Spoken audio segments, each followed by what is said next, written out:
You can't just leave, Amelia. I own this airport.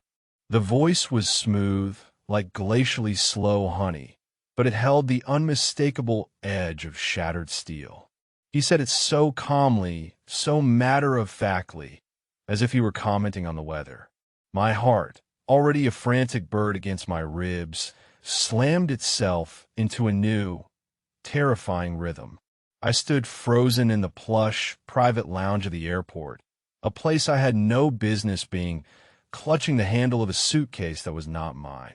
Just minutes before, my world had been simple, if not exactly stable. It consisted of a tiny apartment, a mountain of student debt from nursing school, and the crushing weight of an eviction notice that felt more like a death sentence. My only hope had been this flight to a new city, a new job, a fresh start. But in my haste, in the frantic scramble to escape the suffocating chaos of my life, I had made a singular, catastrophic mistake. I grabbed the wrong black suitcase from the carousel. It was identical to mine, but heavier, its leather softer, its wheels smoother. And inside was a world I was never meant to see. I didn't know who this man was, this impossibly handsome stranger with eyes the color of a stormy sea and a suit that probably cost more than my entire education. All I knew was that his name was Damian Sterling, and his aura screamed danger in a language my soul understood instinctively. And now he was telling me he owned the airport. Let's just pause for a moment. If you're watching this, I'm guessing it's not from a private airport lounge. Go ahead and hit that subscribe button, then drop a comment letting me know where in the world you're tuning in from and what time it is. I'd love to know. Now back to the unfolding disaster that was my life. I finally found my voice, a thin, reedy thing that was a stranger to my own ears. I'm sorry. It was a mistake. My bag, it looks just like this one. I'll get it and we can just swap. A slow, predatory smile touched his lips, but it never reached his eyes. A mistake, he repeated, savoring the word. Yes, I'm sure it was. But you see, Amelia, some mistakes have consequences that can't be so easily undone. He gestured to the open suitcase on the low marble table between us. My cheap sundresses and worn-out sneakers were a pathetic, colorful mess next to the stark, severe contents eyed uncovered in his. A perfectly tailored black suit, a heavy, silenced pistol nestled in a custom holster, and a small, cream-colored envelope. An envelope with my name, Amelia Hayes, written on it in elegant looping script. The sight of it had sent a jolt of pure, unadulterated terror through me, a feeling that was now solidifying into a cold, heavy dread in the pit of my stomach. How did this man, this stranger, not only know my name but have it waiting for me inside a bag I was never supposed to open? The pieces didn't fit. They were part of a puzzle so far beyond my comprehension that it made my head spin. He owned the airport. He had a gun. He knew my name. Each fact was a brick in the wall that was rapidly closing in around me. Please, I whispered, my gaze flicking between his unreadable face and the damning evidence on the table. I don't understand what's happening. I don't want any trouble. I just want to get my bag and catch my flight. The panic was a physical thing, clawing its way up my throat. My flight was my lifeline, my one-way ticket away from failure. Missing it meant returning to an empty apartment with a locked door, to a life that had already chewed me up and spat me out. Damien's smile faded, replaced by an expression of cold assessment. He leaned forward, his elbows resting on his knees, his presence filling the entire room, sucking the very air from my lungs. The trouble, Amelia, is that you've already found it. Or rather, it has found you. He picked up the envelope with my name on it, holding it between his thumb and forefinger as if it were a delicate, deadly insect. Do you have any idea what this is? I shook my head, a small, jerky movement. I was afraid to speak, afraid of what other horrors my voice might unleash. This, he said, tapping the envelope, is a contract, an agreement, a summons, if you will. And by opening this suitcase, by seeing its contents, you've accepted its terms. My blood ran cold. Accepted? I didn't accept anything. I don't even know you. My voice rose, bordering on hysterical. Two large men in identical dark suits, who had been standing like statues by the door, shifted their weight, their eyes locking onto me. The subtle movement was more menacing than any overt threat. Damien held up a hand, a gesture of absolute command, and they stilled instantly. "You know my name?" he said, his voice dropping low again, pulling me back into his orbit. "And I, it seems, know a great deal about you. Amelia Hayes, 24 years old, recently graduated from the City Central Nursing Program, top of your class. Orphaned at 16, no living relatives. Currently facing eviction from your apartment at 235 Maple Street, and desperately trying to get to Chicago for a nursing position that, I'm afraid, no longer exists." Every word was a hammer blow, systematically dismantling the fragile framework of my reality. He knew everything. The job no longer exists. The last sliver of hope I'd been clinging to dissolved, leaving a black void of despair. How could you possibly know all that?" I stammered, my mind reeling. He gave a slight, dismissive shrug.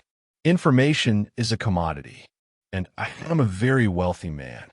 He paused, his gaze intensifying, boring into me as if he could see every fear, every insecurity I'd ever had. "The question isn't how I know Amelia. The question is why. Why would a man like me take such a particular interest in a woman like you?" The silence that followed was heavy, fraught with unspoken danger. I was a mouse in a room with a patient lion, and I had just stumbled into his exquisitely laid trap. I couldn't answer his question. My brain struggled to connect the dots, to find any logical path that led from my miserable little life to this luxurious, terrifying room. I have nothing," I said, the words tasting like ash. "I have no money, no connections. There's nothing you could possibly want from me." It was the truth.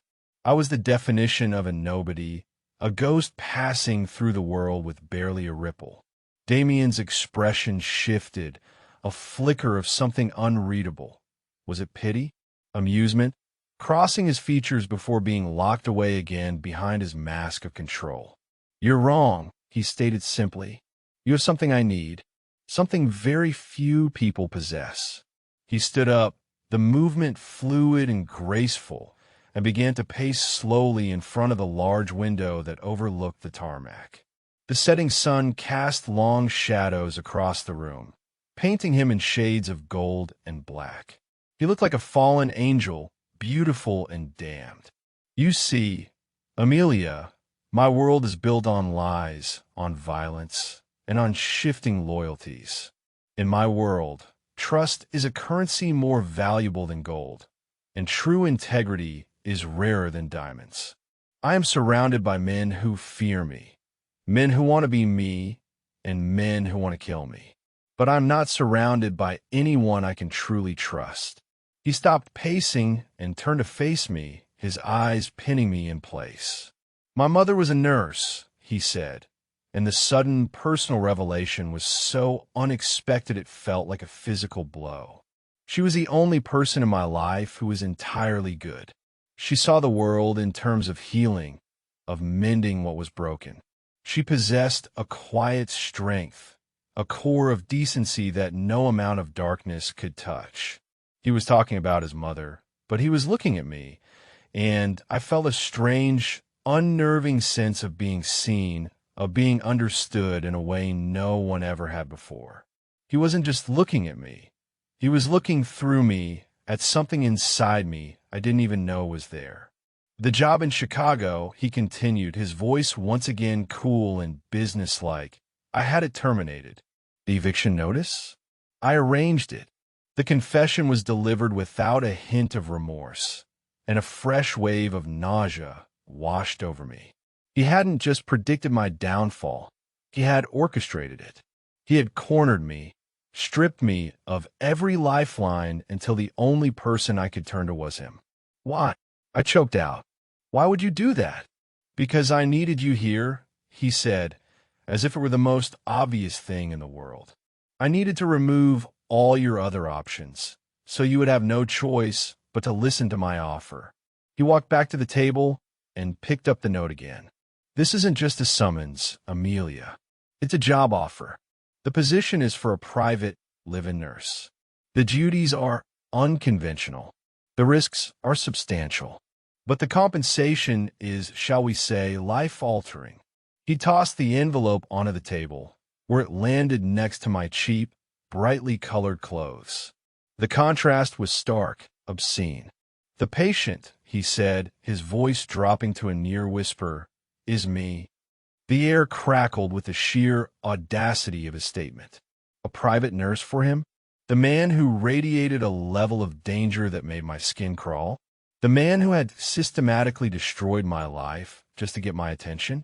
I stared at him, my disbelief warring with a primal fear. You don't look like you need a nurse, I managed to say, my voice trembling. It was a stupid observation, but it was the only thing my scrambled brain could produce. A dark, humorless chuckle escaped his lips.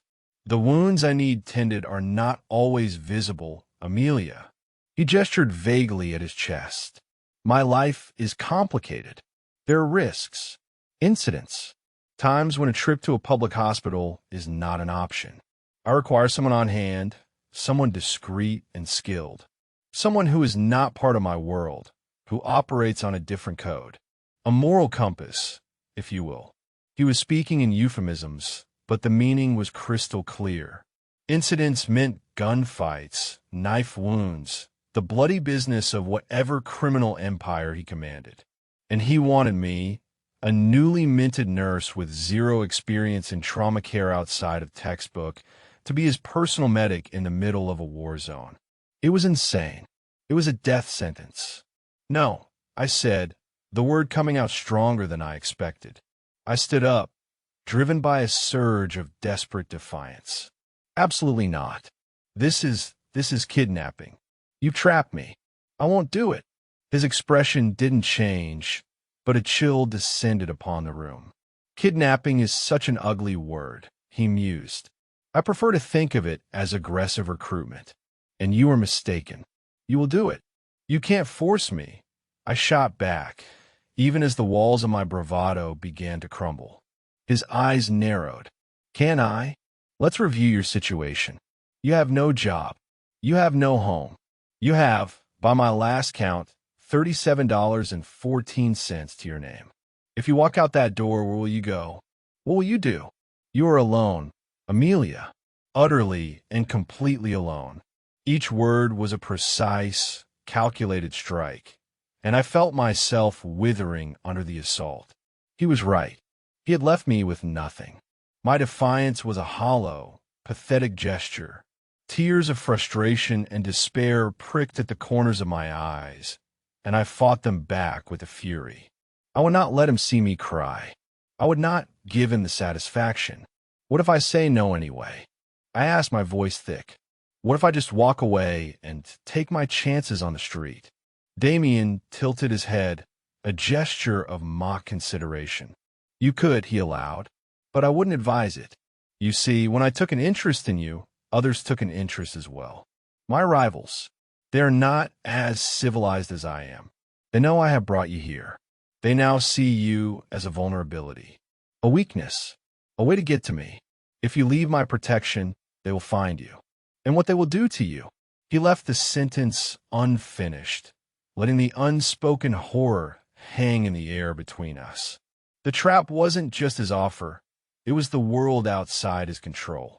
He hadn't just cornered me. He had made himself my only sanctuary. The choice he presented was no choice at all.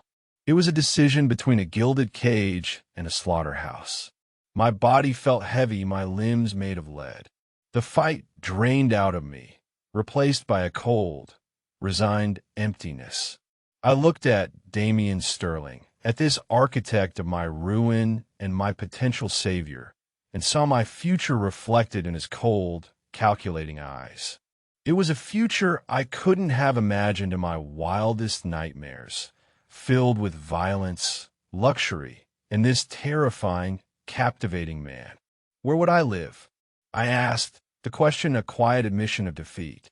A flicker of triumph, quickly suppressed, crossed his face. You would live with me, in my home. You would be provided with anything and everything you could possibly need or want. Clothes, food, a generous salary that will settle your debts in a matter of weeks. You will want for nothing. He made it sound like a paradise, but I heard the unspoken words. You will be a prisoner. A highly compensated, well-cared-for prisoner. And in return, I pressed, needing to understand the full scope of my damnation. In return, he said, his gaze intense, you will be available to me 24 hours a day. You will tend to my injuries, no matter how they are sustained, and ask no questions. You will be loyal. You will be discreet. And most importantly, you will be mine. The word hung in the air, possessive and absolute. Mine. It wasn't a term of endearment. It was a statement of ownership. I belonged to him now, a tool, a resource, a piece on his bloody chessboard. His two guards, Marco and Stefan, as I would later learn their names, stepped forward. One of them picked up my battered old suitcase, handling it as if it were contaminated. The other respectfully took the handle of Damien's identical bag. My car is waiting, Damien said, gesturing toward the door. It wasn't a question or suggestion. It was an order. I had no fight left in me. Numbly, I walked toward the door, my legs moving on autopilot. I felt like a ghost, detached from my own body, watching a scene from a movie I didn't want to be in. As I passed him, his hand shot out and gently grasped my arm. The contact sent a jolt, warm and electric, through my entire body. It was a strange and unwelcome sensation. One more thing. Amelia, he said, his voice a low murmur meant only for me. I looked up at him, my breath catching in my throat. We were standing so close I could see the flecks of gray in his stormy eyes and smell the faint, clean scent of expensive cologne and something else, something uniquely him, ozone and power. Welcome to the family, he whispered, and the predatory smile was back, wider this time, full of dark promises and unspoken dangers. And as his men led me out of the lounge and toward a gleaming black car on the tarmac, I knew my old life was well and truly over. I had stumbled into the lion's den, and the lion had no intention of ever letting me go. The car was a fortress on wheels, gliding through the city streets with an unnerving silence. The windows were tinted so dark that the world outside was just a blur of muted colors and distorted lights. I sat pressed against the far door, trying to make myself as small as possible, while Damien sat opposite me, perfectly relaxed, as if this were just another Tuesday. He hadn't spoken a word since we left the airport, content to simply watch me with that unnerving, analytical gaze. The silence stretched, thick and suffocating, and my mind raced, trying to process the cataclysmic shift in my reality. Hours ago, I was a broke nursing graduate on the run. Now, I was the property of a mob boss. The thought was so absurd, so utterly insane, that a hysterical laugh bubbled in my chest, and I had to bite my lip to keep it from escaping. We finally turned off the main road and through a set of immense, wrought iron gates that swung open silently as we approached. A long, winding driveway snaked through a meticulously manicured landscape of ancient trees and sculpted gardens, a dark, sleeping park under the moonlight. Then the house came into view, and my breath caught in my throat. It wasn't a house. It was a mansion, a modern fortress of glass, steel, and dark stone that seemed to have been carved directly out of the hillside. It loomed over a cliff, with vast panes of glass overlooking the glittering expanse of the city below. It was beautiful, sterile, and as intimidating as its owner. The car pulled into a subterranean garage that was cleaner than any hospital I'd ever worked in, filled with a collection of luxury vehicles that probably represented the GDP of a small country. Marco opened my door, and I stepped out on trembling legs. The air was cool and smelled of concrete and expensive leather. Damien led the way to a private elevator, and we ascended in silence. The doors opened directly into a sprawling penthouse suite. The main living space was cavernous, with double-height ceilings and a wall of glass offering a panoramic, billion-dollar view of the city. The furniture was minimalist and modern, all sharp lines and neutral colors, shades of gray, black, and cream. It was stunningly beautiful, but it felt as personal and warm as a museum. "This will be your home now," Damien announced, his voice echoing slightly in the vast space. An older woman with a severe bun and a crisp, black uniform appeared as if from nowhere. "This is Mrs. Davenport," Damien said. "She's my housekeeper. She will show you to your room and see to it that you have everything you need. Your suitcase has been disposed of. A new wardrobe will be provided for you by morning." Disposed of. He'd thrown away the last pathetic remnants of my old life without a second thought. I felt a pang of loss for my favorite worn-out sweater and the faded photograph of my parents I kept tucked in a side pocket, but I said nothing. My silence was my only armor now.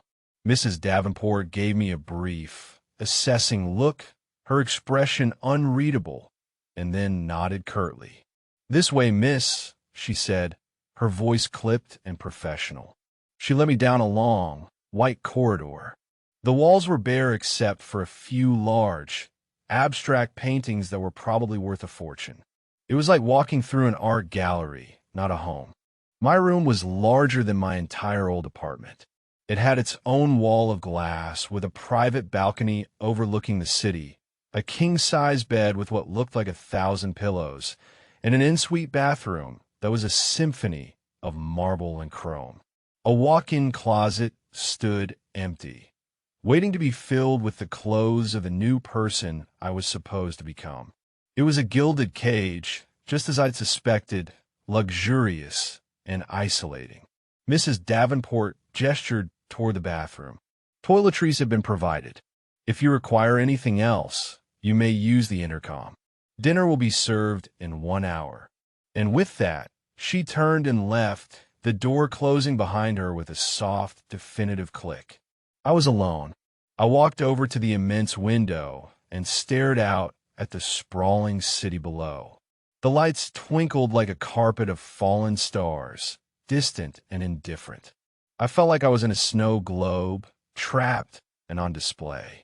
My reflection stared back at me from the glass, a pale, wide-eyed girl who looked lost and terrified. Was that still me? I wasn't sure anymore. I took a shower in the ridiculously large rainfall shower, the hot water doing little to wash away the chill that had settled deep in my bones. I found a plush silk robe hanging on the back of the door and wrapped it around myself. It felt alien against my skin. There was a knock on the door precisely 1 hour later. It was Mrs. Davenport again. "Mr. Sterling is waiting for you for dinner," she announced. Dinner. The idea of eating felt absurd, but I knew refusing would be seen as an act of defiance, and I wasn't nearly brave enough for that yet. I followed her back to the main living area, which had been transformed. A dining table had been set for two near the window, complete with fine china, crystal glasses, and flickering candles. It was ridiculously romantic and deeply unsettling. Damien was standing by the window, a glass of dark liquid in his hand. He had changed out of his suit and was now wearing a simple black cashmere sweater and dark trousers. He looked younger, less severe, but no less dangerous. I hope you are finding your accommodations satisfactory, he said, turning to face me. It's very nice, I replied, my voice barely a whisper. Sit, he commanded, gesturing to the chair opposite him. I obeyed, perching on the edge of the seat like a nervous bird. Mrs. Davenport served the meal in silence. A perfectly cooked steak with some kind of fancy sauce and grilled asparagus. It was food for a world I didn't belong to. We ate in silence for several minutes, the only sounds the clinking of silverware against china. The tension was a third person at the table. Finally, he broke the silence. You were wondering about the note, he said. It wasn't a question. The one with your name on it. I just nodded, my throat too tight to speak. He leaned back in his chair, swirling the wine in his glass. My organization is vast, but it is also a family. A dysfunctional, violent family, but a family nonetheless. We have traditions, a code. When we bring someone new into the inner circle, especially someone from the outside, there are protocols. The bag, the suit, the weapon. It's a test. An initiation. A test. I whispered. For what? To see what you would do, he explained. Most people, upon finding a gun and a large sum of cash, which was also in there, by the way, you just didn't see it, would have taken the money and run. Or they would have called the police. Both would have been the wrong answer. He took a slow sip of his wine. You did neither. You panicked, yes, but your first instinct was to find the owner and correct the mistake. Your honesty, your essential goodness, is precisely what I was looking for. You passed the test, Amelia. So my life had been turned upside down as part of a bizarre mob boss entrance exam. The sheer arrogance of it was breathtaking. He had toyed with me, manipulated me, all to see if I was good enough for his dark world. Anger, hot and sharp, pierced through the fog of my fear. And the note with my name on it, I asked, my voice gaining a bit of its strength back. How did you know I would be the one to pick up the bag? Damien allowed himself a small, rare smile. I didn't, not for certain, but I am very good at tilting the odds in my favor. I knew your flight number, your seat, the description of your luggage. My men made sure your bag was delayed. They made sure my bag was the first one on the carousel, right as you walked up. It wasn't left to chance, Amelia. Nothing in my life is left to chance. He had orchestrated every single detail, leaving no room for error. The level of control was terrifying. He was a master puppeteer, and I was just a doll whose strings he had just picked up. So what now? I asked, setting my fork down. My appetite was gone. Now, he said, his expression turning serious again, you begin your new life. Tomorrow, your education begins. You will be trained in advanced trauma care. You will learn about discretion. You will learn the rules of this house and this family. Your first rule is simple. You are not to leave this penthouse without my express permission and without being accompanied by Marco or Stefan. The gilded cage. The bars had just been described in perfect detail. What if I refused to learn? I challenged, the spark of defiance rekindling. What if I just stay in my room and do nothing? His gaze hardened. Then you'll be a very well-kept prisoner. But I don't think you will. You're a nurse, Amelia. It's not just a job to you. It's who you are. The need to help, to heal, it's in your blood. And sooner or later, an opportunity to do so will present itself. And you won't be able to stop yourself. He knew me. It was the most terrifying thing of all. He had seen the core of my being, the part of me that couldn't stand by and watch someone suffer, and he was already planning how to use it against me. The conversation was over.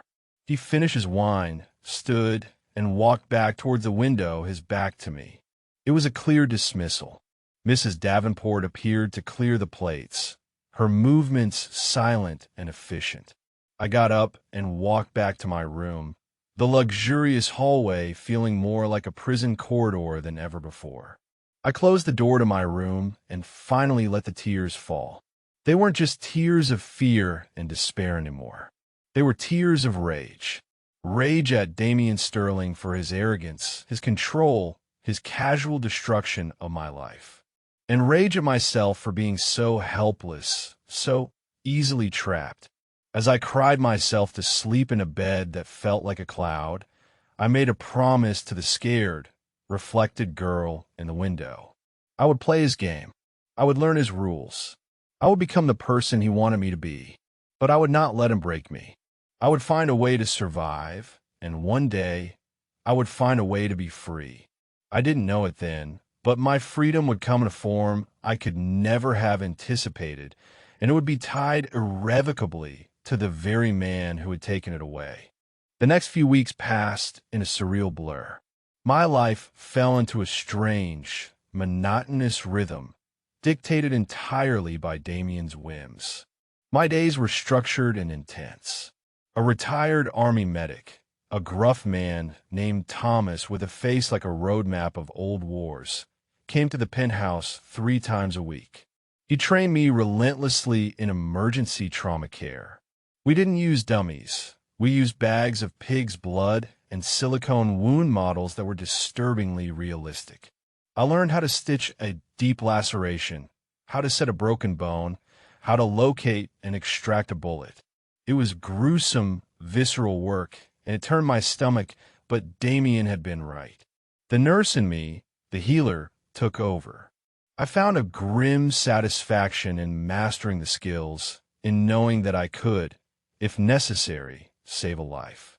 My closet was filled with clothes I hadn't chosen, beautiful, expensive garments that felt like a costume. Mrs. Davenport ran the household with an iron fist and a silent tongue. She addressed me politely but distantly, her presence a constant reminder that I was an outsider, an employee, a possession. My only contact with the outside world was through the floor-to-ceiling windows of my cage. I watched the city live and breathe below me, a world I was no longer a part of. And then there was Damien. He was a constant, unsettling presence. Sometimes he would be gone for days at a time, and the penthouse would feel eerily empty, the silence thick with his absence. Then he would return, often in the dead of night, sometimes with a new shadow in his eyes, a weariness that his perfect suits couldn't hide. He rarely spoke to me about his business, but I wasn't stupid. I would sometimes hear his voice, low and angry, coming from his office down the hall. I would see men with hard faces and ill-fitting suits come and go. And one night, I saw him through the crack of my door, standing in the hallway with Marco, his hand wrapped in a bloody cloth. Marco looked at me, a silent warning in his eyes, and I quickly shut my door, my heart pounding. My first real test came about a month after my arrival. Damien returned late one evening. I heard the elevator doors open, followed by heavy footsteps and a low groan. My door was pushed open without a knock, and my blood ran cold. Stefan was half carrying Damien, whose left side was soaked in blood. The metallic scent filled the air. "Get your kit," Stefan grunted, his face pale and strained. He helped Damien over to my bed, laying him down gently. Damien was conscious, his face a mask of pain, his breath coming in shallow gasps. "An old debt was settled," Damien gritted out, looking at me. "Looks like you're on the clock, nurse." Panic seized me for a moment. This wasn't a silicone model. This was real. This was the man who held my life in his hands, bleeding all over my 1,000-thread count sheets. Then my training kicked in.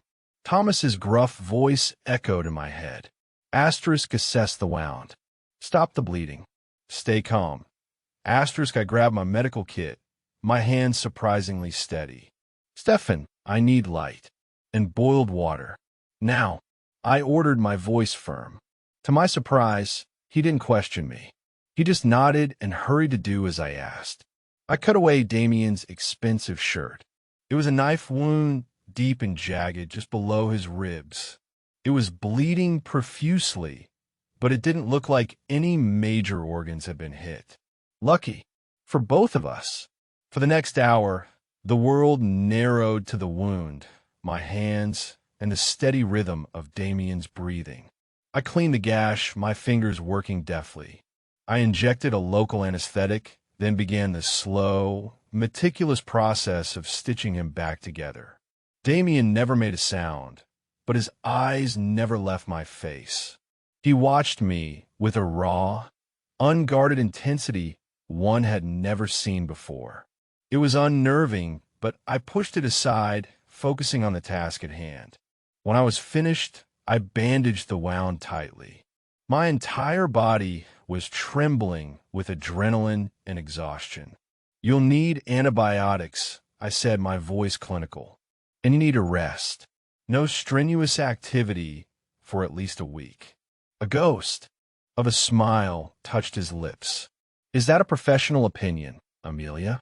"It's an order," I said, meeting his gaze. And in that moment, the dynamic between us shifted. I wasn't just his prisoner anymore. I was his nurse. I was the one who had just saved him. He had needed me. The power in the room, for the first time, felt almost balanced. In the week that followed, I became Damien's shadow. He was a terrible patient, restless and irritable, chafing under the enforced stillness. I changed his bandages, monitored him for infection, and brought him his meals, cutting a steak for him when he was too weak and proud to do it himself. I bullied him into taking his medication and sleeping when he tried to work. And through it all, we started to talk. Not about his business, never about that, but about other things. He asked me about nursing school, about my parents, about the dreams I'd had before my life took this bizarre detour. I told him about my father's love for old books and my mother's terrible singing. I spoke of their death in a car crash when I was 16, the sudden, gaping hole it left in my life, and the loneliness that had been my constant companion ever since. For the first time, I felt like he was seeing me, Amelia Hayes, not just a tool he had acquired. In return, I learned small, fragmented things about him. I learned that his mother, the nurse, had died of cancer when he was a teenager. He spoke of her with a reverent sadness that was startlingly vulnerable. She was the only one who ever saw any good in me, he admitted one afternoon as I was checking his stitches. Everyone else just saw my father's son. I learned his father had been a brutal, unforgiving man, the previous head of the Sterling Empire, who had molded Damien in his own image. This admission explained the coldness, the control, the casual cruelty he was capable of. He was the product of a loveless, violent world, just as I was the product of a loving, simple one. One evening, I found him on the balcony, staring out at the city lights, a glass of whiskey in his hand. "You shouldn't be drinking with these pain meds," I chided gently, coming to stand beside him. "Probably not," he agreed, but made no move to put the glass down. We stood in silence for a while, the cool night air a welcome relief. "Why did you really choose me?" I asked, the question I'd been holding on to for weeks. He was quiet for a long moment, swirling the amber liquid in his glass. "I had you investigated, Amelia," he finally said, not looking at me. "Extensively. I read your school transcripts, your financial records, interviews with your professors, your former landlord. I read the file on your parents' accident." He turned to face me, his eyes dark and serious in the moonlight. Everywhere I looked, I found the same story. A girl who had every reason to be bitter, to be angry at the world. A girl who was knocked down again and again, but who always got back up, who chose to dedicate her life to helping others, even when her own life was falling apart. "You're strong, Amelia. Stronger than anyone I know. And you're good. In a way I'd forgotten people could be." He took a step closer, his presence magnetic. "I told you I needed a moral compass. That was part of it. But the truth is, I saw you and I wanted you. I saw this light in you, and I wanted to have it near me. It was selfish. It was wrong. But I don't regret it." The confession hung in the air between us, raw and honest. He wasn't just my captor anymore. He was a man, a complicated, damaged man who saw something in me that I didn't even see in myself. And in that moment, staring into his stormy eyes, I felt a dangerous, terrifying flutter in my chest. It was the last thing I wanted to feel. It was a betrayal of the scared girl who had promised to escape. But it was there nonetheless, a tiny, treacherous warmth spreading through me. I was falling for my captor, and I knew, with a certainty that chilled me to the bone, that it was going to destroy me. The intimacy that had grown during his recovery shattered the moment he was back on his feet. The walls went up again, the distance returned, but something had irrevocably changed. The way he looked at me was different. There was a new heat in his gaze, a possessiveness that was less about ownership and more about something else. Something that made my skin tingle and my breath catch. He started to include me in his life in small, strange ways. He would ask my opinion on a new piece of art for the penthouse. He had a small library installed in my room, filled with first editions of my favorite authors after an offhand comment I'd made. These were the gestures of a man attempting a strange, clumsy form of courtship, filtered through layers of power and control. But the darkness was never far away. His rivals, the ones he'd warned me about, were growing bolder. I learned their names in hushed, angry phone calls I was not meant to overhear. The Moretti family, an old rival, a blood feud that went back generations.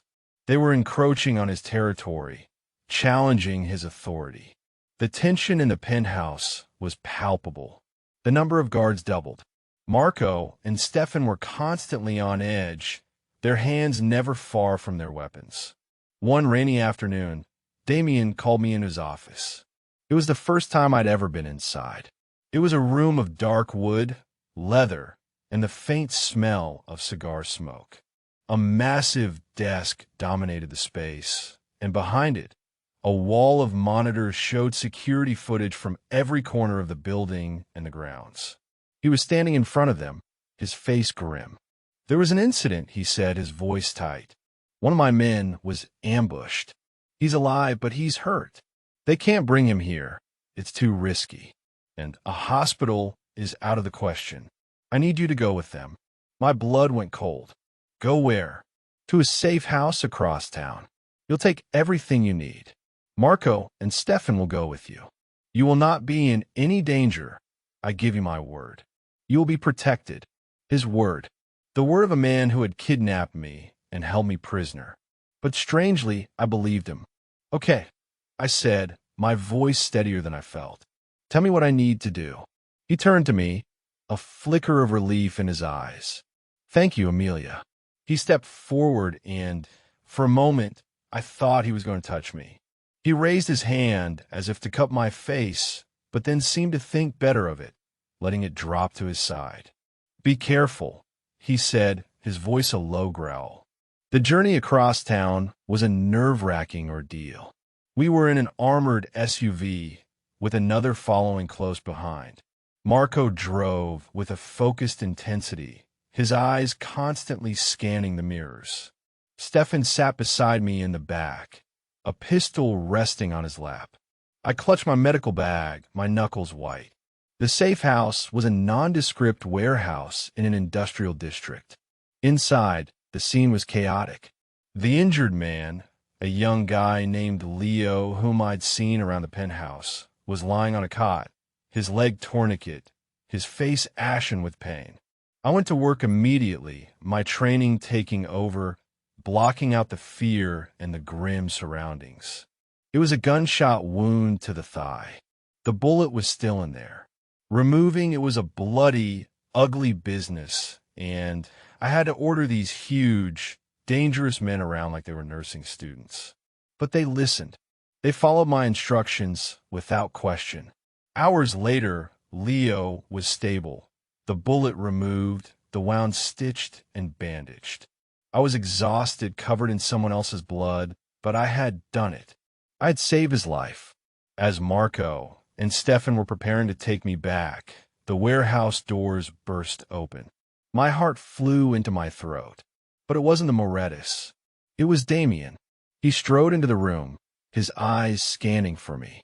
When he saw me, safe but disheveled, the tension in his shoulders seemed to melt away. He walked right up to me, ignoring everyone else in the room. In front of his men, in front of everyone, he gently took my face in his hands, his thumbs stroking my cheeks. His eyes were blazing with an emotion I couldn't name. It was more than relief, more than gratitude. It was fierce, raw, and utterly consuming. "You are magnificent," he whispered, his voice thick with feeling. And then he leaned down and kissed me. It wasn't a gentle kiss. It was hungry, desperate, a release of all the tension and fear and unspoken things that had been simmering between us for weeks. It was a claim. In that moment, surrounded by the scent of blood and antiseptic, I didn't pull away. I kissed him back. I let the warmth, the danger, the terrifying rightness of it all wash over me. The scared girl in the window was gone. In her place was a woman who had found her strength in the heart of the darkness, a woman who was falling in love with a monster. And as he pulled away, his forehead resting against mine, I knew there was no going back.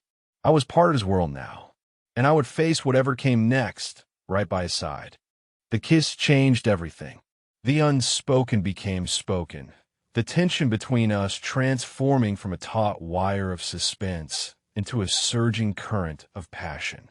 The line between captor and captive, nurse and patient, blurred and then vanished completely.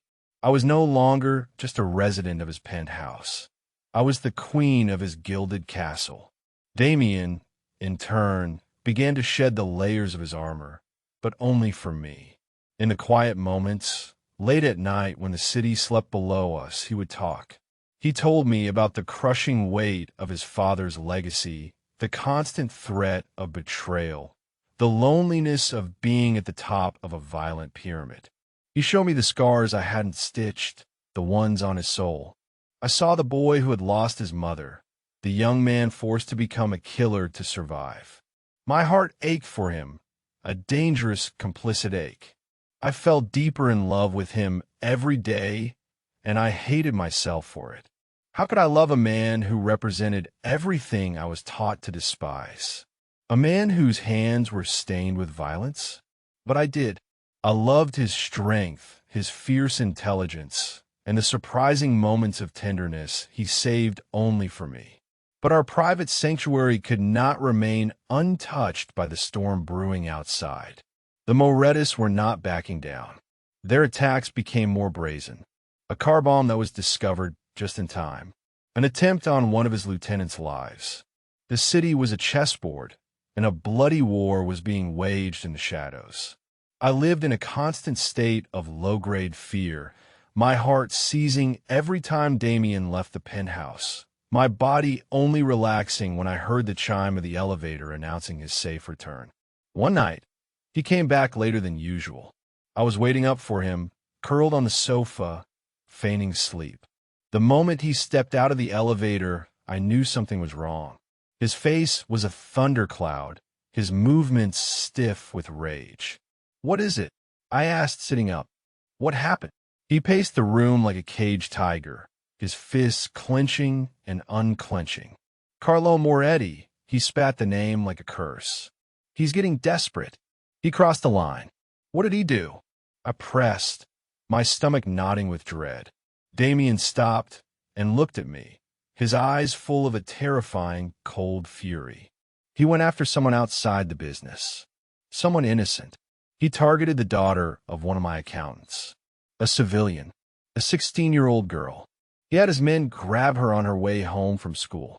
A wave of revulsion washed over me. This was the world I was now a part of. A world where teenage girls were pawns in a sick game. Is she okay?" I whispered. "She is now," Damien said, his voice dangerously low. "My men got to her in time. But Moretti sent a message. He's saying that there are no more rules, that anyone I care about is a target." His gaze locked with mine, and the unspoken threat hung heavy in the air. anyone I care about. He meant me. I was the biggest target of all. Carlo Moretti knew about me. He saw me as Damien's weakness, the same way Damien had first seen me. The irony was bitter. "I am ending this," Damien declared, his voice resonating with absolute finality. "Tonight." He turned and strode towards his office. I scrambled after him. "Damien, what are you going to do?" "I'm going to cut the head off the snake," he said, not breaking his stride. "I'm going to pay a visit to Carlo Moretti myself." Panic, cold and sharp, stabbed at me. "No, you can't. It's a trap. He's expecting you to retaliate. He wants you to come to him." "I know," Damien said, throwing open his office door. Marco and Stefan were already inside, checking weapons, their faces grim. "What you don't do, I dash," he started, but I cut him off.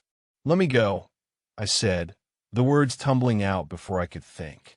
The three men froze and stared at me as if I had grown a second head. "What did you say?" Damien asked, his voice incredulous. "Let me go," I repeated, my voice stronger this time, fueled by a terrifying, desperate clarity. "He's expecting you. A frontal assault. He's not expecting me. I'm a nurse, a civilian. I'm the one thing in your life he thinks is soft, is a vulnerability. Let me be the weapon he never sees coming." The plan was insane, half-formed, and born of pure terror at the thought of losing him. But as I said it, it began to solidify, to make a terrible kind of sense. Damien stared at me, his expression a mixture of shock, fury, and something else, something that looked like awe. "Absolutely not," he snarled. "It's the only way," I insisted, walking toward him, my voice dropping, pleading. "Damien, you taught me to think like you, to anticipate. Moretti expects the lion. He won't know what to do with the mouse. I can get close to him in a way you can't. Just get me in the door. The rest. I'll handle the rest." He grabbed my arms, his grip bruising. "Amelia, I forbid it. I will not have you risk your life. You don't have a choice." I shot back, my own anger rising to meet his. "This is my life too now. You made it my life. You don't get to lock me in this tower to keep me safe while you go out and get yourself killed. I will not be your weakness. Let me be your strength." We stood there, locked in a battle of wills, my desperate love warring with his fierce need to protect me. The air crackled around us.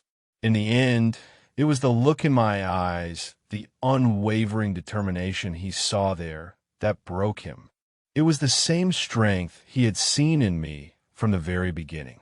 He had wanted a woman of integrity and courage. Now he had one, and she was demanding to be led into the fight. He finally let out a long, shuddering breath, his shoulders slumping in defeat. He closed his eyes, his face a mask of agony. "If anything happens to you, Amelia—" "Nothing will happen to me," I said with a confidence I didn't feel. "You've trained me well." He opened his eyes, and they were filled with a terrible, reluctant acceptance. He had built a queen for his dark kingdom, and now it was time for her to enter the fray. The plan was audacious, bordering on suicidal, and it came together in a flurry of hushed, tense conversations. Damien's network of information was terrifyingly efficient. Within an hour, they knew Carlo Moretti's exact location. He was celebrating, holed up in a private dining room at one of his restaurants, arrogant in his belief that he had Damien on the defensive. My role was simple, yet terrifying. I would not be a warrior. I would be a Trojan horse delivered right to his door, dressed not in tactical gear, but in a stunning evening gown. I was to be the perfect, unsuspecting victim. I would arrive under the guise of delivering a message from Damien, a plea for a truce. It was a role Moretti would expect me to play, the terrified girlfriend begging for her lover's life. The plan relied on his ego, his misogyny, his complete underestimation of me. Marco would be my driver, posing as a low-level thug, while Stefan and a dozen of Damien's most trusted men would be positioned strategically around the restaurant, waiting for my signal. The signal would be the breaking of a wine glass. Once that sound was heard, all hell would break loose. Inside my delicate evening bag, nestled next to a lipstick and a compact, was a small, custom-made syringe filled with a fast-acting sedative. It wouldn't kill him, but it would incapacitate him instantly, leaving him vulnerable for Damien's men to extract him. The ride to the restaurant was the longest 10 minutes of my life. I sat in the back of the car, my hands clasped so tightly my knuckles were white. My heart hammered against my ribs, a frantic drumbeat of fear. Beside me, Damien was a statue carved from ice. He didn't speak, but his hand found mine, his grip firm and steady. It was the only thing keeping me from shattering into a million pieces. "I love you," I whispered into the darkness of the car, the words feeling achingly final. He brought my hand to his lips, kissing my knuckles. "I love you, Amelia," he answered, his voice thick with emotion. "Come back to me." The car pulled up a block from the restaurant. "It's time," Marco said, his voice grim. Damien squeezed my hand one last time, his eyes boring into mine. "Break the glass," he said, his voice a low command, "and I will burn the world down to get to you." I stepped out of the car, a lone figure in a glittering dress walking towards the lion's den. Every step was a battle against the screaming instinct to turn and run. The restaurant's maitre d', a man with a cruel, thin mouth, sneered when I gave my name and said I had a message for Mr. Moretti. I was searched, my bag inspected. The syringe, disguised as a sleek perfume atomizer, went unnoticed. I was led through the bustling restaurant to a private room in the back. The door opened, and there he was. Carlo Moretti was older than I expected, with slicked-back gray hair, a bloated face, and small, piggy eyes that raked over my body with insulting appraisal. He sat at the head of a long table, surrounded by half a dozen of his goons. He grinned, revealing yellowed teeth. Well, he said, his voice oily. "Look what the cat dragged in. Sterling's pretty little nurse. To what do I owe the pleasure?" I took a deep breath, focusing on the role I had to play. I let my hands tremble. I let a tear slip down my cheek. "Please," I began, my voice a convincing imitation of a terrified woman. "I've come to ask you to stop. Damien, he'll listen to reason. We can make a deal." Moretti laughed, a harsh, ugly sound. "A deal? Sweetheart, the time for deals is over. Sterling is finished. And you're the trophy." He gestured to the chair next to him. "Come sit. Have a glass of wine. We have much to discuss." His men chuckled. I walked towards him, my legs feeling like jelly. This was it, the moment of truth. A waiter poured me a glass of red wine. My hand shook as I picked it up. Moretti leaned in close, his breath smelling of garlic and stale wine. "You know," he murmured, "I'm going to enjoy breaking you, even more than I'll enjoy killing him." That was it. The final push I needed. The image of the 16-year-old girl, the thought of Damien walking into a trap, the memory of his raw, "I love you." It all coalesced into a single point of cold, hard rage. I looked him right in the eye, my fear replaced by a chilling calm. "I don't think so," I said, my voice steady. And with a flick of my wrist, I sent the wine glass crashing to the floor. The sound of shattering crystal was the most beautiful sound I had ever heard. In the split second of confusion that followed, I moved. I lunged forward, jamming the syringe into his thick neck and depressing the plunger. Moretti's eyes widened in shock, a gurgle escaping his lips before he slumped forward, unconscious. Simultaneously, the doors burst open. The room erupted into chaos. Gunshots, shouting, the crash of bodies. It was a whirlwind of brutal, efficient violence. I scrambled under the table, my hands over my head, as Stefan and Damien's men swarmed the room. It was over in less than a minute. When the silence fell, thick and ringing, I crawled out from under the table. Moretti's men were down, either dead or incapacitated. Stefan was slinging the unconscious mob boss over his shoulder. And in the doorway, silhouetted against the light, stood Damien. He was a vision from a nightmare, a pistol in his hand, his eyes blazing. He saw me, and the entire world seemed to stop. He crossed the room in 3 long strides and pulled me into his arms, crushing me against his chest. I buried my face in his sweater, inhaling the familiar scent of him, and finally let myself shake. He held me tight, his hand stroking my hair, murmuring my name over and over like a prayer. "It's over," he whispered. "It's over. You're safe." I looked up at him, my face tear-streaked, my body bruised, my dress torn. "I told you. I managed to choke out.